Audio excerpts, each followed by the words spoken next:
On your Garmin Forerunner 945 or pretty much any Garmin watch, when you are into an activity, at some point you will probably have something that look like this that come with a doo-doo-doo. Well, if you think this is annoying, know that you can disable it. This is called an auto lap. So when you start an activity and you choose any activity that you want, so let's go for this example with a run.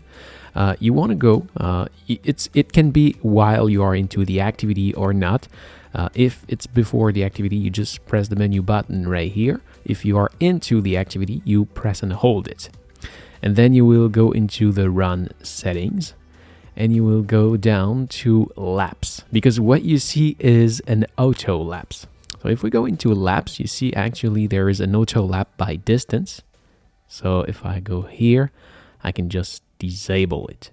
If you want to modify it, because basically what it tells you, if you go at the very bottom here, you go in lap alert, it tells you by default on the first window, the lap time, so this actual lap time, and the other one is the total time. So if I go here on preview, I can see that this is the lap number 1, the time of that first lap, and the total time under it. You can change those data just right here, or you can just simply edit the distance, so it can happen after 1, 2, 3, whatever you want, number of kilometers. And you can also just put it to off if you don't want to have it, or put it by distance if you want to have it back. So yes, that's it. So this is it. Thank you for watching. I hope it helps. If yes, please smash the like button.